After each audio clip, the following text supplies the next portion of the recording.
Hello children. आज इस video में मैं आपको फ्रैक्शंस के असेंडिंग और डिसेंडिंग ऑर्डर को कैसे अरेंज करें ये सिखाने जा रही हूँ। सबसे पहली बात इसके लिए हमारे लिए ये समझना ज़रूरी होता है कि असेंडिंग क्या है और डिसेंडिंग क्या है।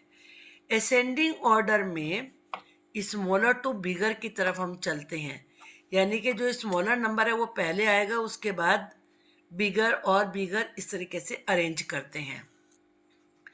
डिसेंडिंग में बिगर नंबर पहले आता है और स्मॉलर उसके बाद में, फिर और स्मॉलर आते चले जाते हैं। अगर कभी भी आपको असेंडिंग में डिसेंडिंग में याद रखने में प्रॉब्लम हो तो एक छोटी सी ट्रिक मैं आपको बता रही हूँ। स्मॉल ए और डी को देखिए आप।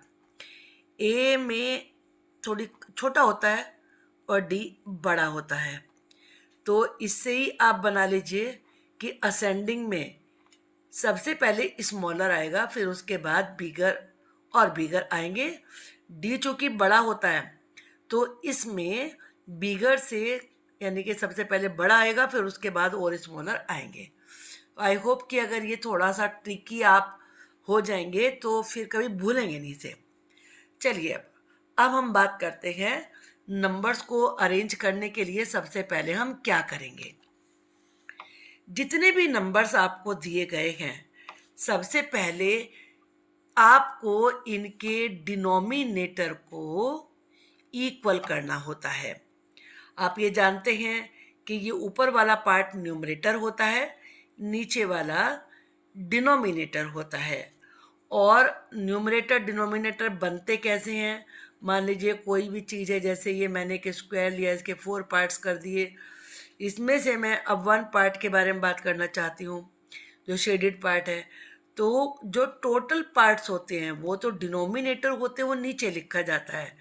जैसे इसमें टोटल पार्ट्स 4 हैं, 1 2 3 4, और जो 1 शेडेड पार्ट है वो ऊपर लिखा जाएगा, वो न्यूमरेटर बनेगा, तो 1/4 होगा। अगर बाई चांस इसमें अनशेडेड पार्ट की बात करते हैं तो आप देख रहे हैं 3 है, तो 3 लिखा जाएगा, ये न्यूमरेटर बनेगा। और नीचे तो टोटल पार्ट्स ही आते हैं, वो 4 होगा। आई थिंक कि ये कॉन्सेप्ट भी आपको समझ में आ गया होगा। अब हमें इन्हें इक्वल बनाने के लिए क्या करना होगा? उसके लिए आपको एलसीएम निकालना होगा या कॉमन फैक्टर इनका निकालना होगा। उसके 2 तरीके होते हैं। उसका एक तरीका देखो, रफ वर्क के लिए आप थोड़ा स्पेस बना लें साइड में, तो हमें पता चल जाता है मेन वर्क कौन सा है, रफ कौन सा है। एक तरीका तो ये है कि जितने भी ये नंबर्स लिखे हैं उनके आप मल्टीपल्स निकाल लें। पहले मैं यही तरीका बता रही हूँ, यानी कि मेथड 1। 8 के हम लिखते हैं 8, 8 2 जा 16, 8 3 जा 24, 8 5 4 जा 32, 8 5 जा 40, 8 6 जा 48, 8 7 जा 56, 8 8 जा 64, 8 9 जा 72, 8 10 जा 80। अब हम 5 के निकालते हैं। 5 1 जा 5, 5 2 जा 10, 5 3 जा 15, 5 4 जा 20, 5 5 जा 25, 5 6 जा 30, 5 7 जा 35, 5 8 जा 40, 5 9 जा 45, 5 10 जा 50। अब हमें करना क्या है कि दोनों में हमें देखना है क्या कोई ऐसा नंबर है जो दोनों में आ रहा हो। तो हम यहाँ पर देखेंगे कि यहाँ तक 16 इसमें नहीं है, 24 नहीं है, 32 नहीं है, 40 ऐसा नंबर है जो कि 8 के टेबल में भी आ रहा है, और आप देख रहे हैं यहाँ पर ये 5 के टेबल में भी आ रहा है। तो 40 एक तरीके से हमारा बन गया ये डिनोमिनेटर, कॉमन फैक्टर, जिसके हेल्प से हम इन सबको एक जैसे कॉमन डिनोमिनेटर में ले आएंगे। तो इसके लिए क्या तरीका होता है? पहले आप 5/8 को देखिए, और हमें ऐसा कोई नंबर ढूंढना होगा कि जिसको हम 48 का टेबल 40 में पढ़ें, हम डिवाइड करें इसको, और ये पता लगाएं कि ये कितनी बार चला है, कितने टाइम चला है। 8 5 जा 40 होता है। अब हम न्यूमरेटर को भी इसी नंबर से मल्टीप्लाई करेंगे तो डिनोमिनेटर और न्यूमरेटर सेम सेम हो जाते हैं। 5 5 जा 25। इसके बाद सेम हम दूसरे वाले फ्रैक्शन पर अप्लाई करेंगे तरीका। तो इसमें भी हमें ये लिखकर 40 लिखकर ये नीचे जो भी हमने फाइंड किया नंबर, उसमें जो इसका दिए हुए फ्रैक्शन का डिनोमिनेटर है उसका टेबल देखेंगे कितनी बार चलता है। तो 5 8 जा 48 और सेम नंबर हम न्यूमरेटर के लिए भी रखेंगे। तो 3 8 जा 24। अब नेक्स्ट नंबर देखेंगे हम 1/5। सेम तरीका हमें यहाँ पर अपनाना होगा। हम यहाँ पर देख रहे हैं 5 का टेबल 40 में 8 टाइम से चला है, तो यहाँ भी हम 8 चला सकते हैं। 8 1 जा 8। अब हम फोर्थ नंबर को देखेंगे 2/8। तो इसके लिए आप आगे पहले अब ऐसे आप देख चुके हैं कि 5 टाइम्स चला है 5 और यहाँ 40 और यहाँ भी 5, 2 5 जा 10। इतना करने के बाद अब हमें ये बात पता होनी चाहिए कि जब डिनोमिनेटर सेम होता है, ये मैं यहाँ लिख देती हूँ, denominator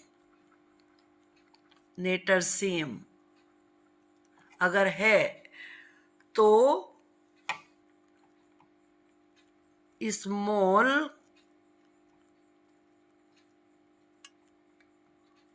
numerator is the smaller fraction, यानी कि जिसका स्मॉल न्यूमरेटर होगा वो ही स्मॉलर फ्रैक्शन कहलाएगा। अब ये जानने के बाद हम ये सोचे कि असेंडिंग में हम चल रहे थे स्मॉलर से बिगर की ओर, तो हमें सबसे पहले स्मॉलर नंबर फाइंड करना होगा, स्मॉलर है कौन सा। अब इसमें न्यूमरेटर 25 है, यहाँ 24 है, यहाँ 8 है, यहाँ 10 है, तो ये वाला स्मॉलेस्ट है। इसके बाद नंबर आता है 10 का, ये सेकंड नंबर हो गया। इसके बाद आता है 24 का, ये थर्ड नंबर हो गया। इसके बाद 25 आता है, ये फोर्थ नंबर हो गया। अब हमें ये आंसर में नहीं लिखने हैं, हमें लिखना होता है फ्रैक्शन। तो ये 1 पे ये है 1/5, इसके बाद 2 पे 2/8, थर्ड नंबर पे 3/5 और फोर्थ नंबर पर 5/8। This is the answer. I hope कि आपको ये समझ में आ गया होगा। चलिए अब एक हम डिसेंडिंग के लिए, अगर आपको कभी फ्रैक्शंस को डिसेंडिंग ऑर्डर में अरेंज करना पड़े तो 2 चीज़ें आपको याद रखनी होंगी कि बिगर टू स्मॉलर, सबसे पहले बिग नंबर आएगा और उसके बाद उसके स्मॉल नंबर आते चले जाएंगे। ये याद रखने के बाद अब हम स्टेप की बात करते हैं। ये आपको याद ही होगा कि सबसे पहला स्टेप होता है जो इसके ये डिनोमिनेटर्स हैं, हम इनको इक्वल बनाएं। इनको इक्वल बनाने का तरीका या तो एलसीएम है और या फिर उसके मल्टीपल्स निकाल के कॉमन नंबर ढूंढने का है। चलिए दोनों तरीके से मैं आपको करके दिखाती हूँ ताकि आपको जो तरीका अच्छा लगे आप उस तरीके से सॉल्व कर लें। पहले हम निकालते हैं एलसीएम। तो ये एलसीएम निकालने के लिए हमें 2, ये 5, 10, 20 और 40 ये नंबर लिखने होंगे। अब देखना होगा इनमें कौन सा ऐसा टेबल है जो सब में चल जाए। 5 का चल जाएगा, 5 1 जा 5, 5 2 जा 10 और 5 4 जा 20 और 5 8 जा 40। अब इसके बाद हमें देखना होगा तो 2 का चल जाएगा, इसमें 1 ऐसे उतारेंगे, 2 1 जा 2, 2 2 जा 4 और 2 4 जा 8, फिर 2 का चल जाएगा। तो 1 1, 2 1 जा 2, 2 2 जा 4, फिर 2 का चलेगा इसमें 1 1 1 और 2 1 जा 2।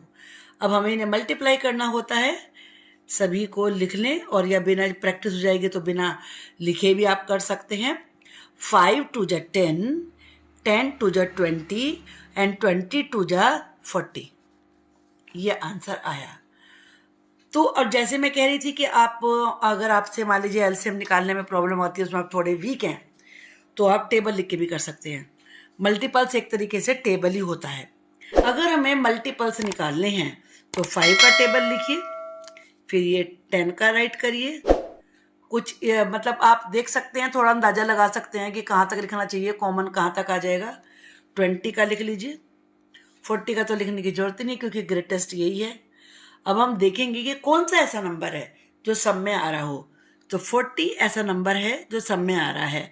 देखो 10 यहाँ आएगा तो इसमें नहीं आएगा, और 20 यहाँ आ रहा है, यहाँ भी आ रहा है, यहाँ भी आ रहा है, लेकिन 40 के में नहीं आएगा क्योंकि वो तो 40 है, वो तो वैसे ही ज़्यादा है, तो इसलिए 40 इसमें नंबर माना जाएगा।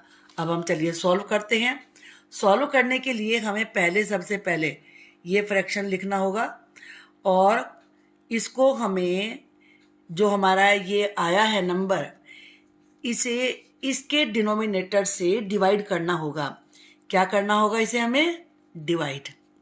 5 का टेबल 40 में 8 बार चलेगा। इसी नंबर सेम नंबर से न्यूमरेटर को मल्टीप्लाई करना होगा। 2 8 जा 16।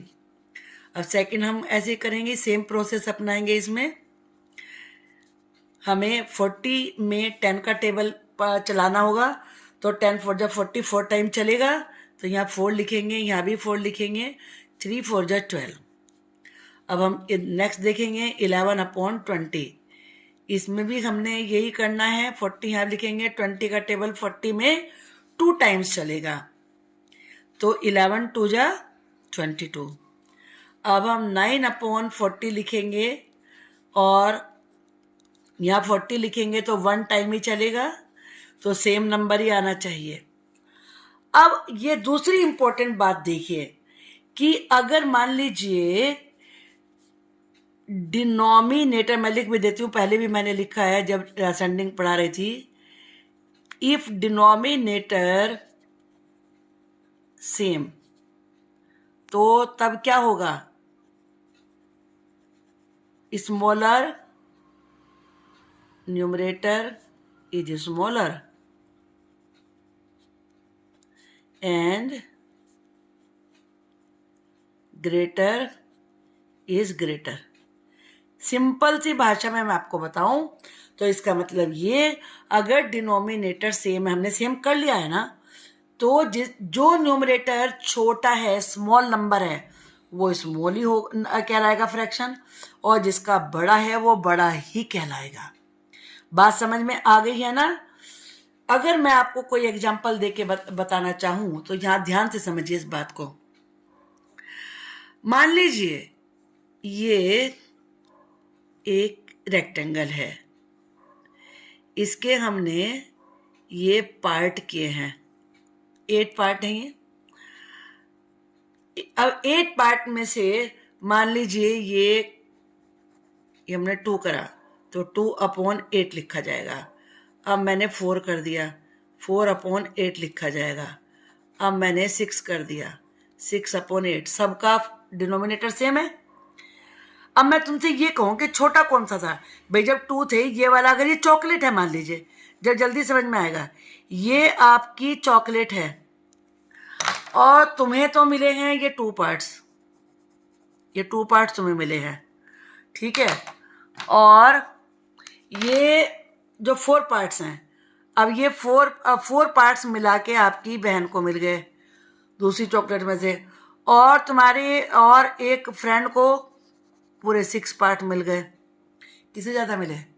जिसे 6 मिले उसे ज़्यादा मिले ना। तो ये सारे 6 जो हैं ये ग्रेटर है, बड़ा तो बड़ा, और ये छोटा था, 2 पार्ट छोटे हैं, कम है। ये हमेशा आपको याद रहना चाहिए, चॉकलेट से याद रखना इसको, चीज़ को। अब हमें क्या करना है, अब ये बात समझिए, ये तो हमने एक समझाने की बात आपको करी थी। अब मैं आगे आपको बताती हूँ कि इसमें जैसे पहले लिखा बिगर टू स्मॉलर, हमें बिगर पहले ढूंढना है। यही आंसर नहीं बनता, ये आंसर नहीं बनेगा। हमें आंसर में ये वाले फ्रैक्शन आएंगे। ये यहाँ तो नंबरिंग कर लेते हैं हम इनकी। तो 22 आप देख रहे हैं 16, 12, 22, 9 में सबसे बड़ा कौन सा है? ये वाला है, ये नंबर 1 हो गया।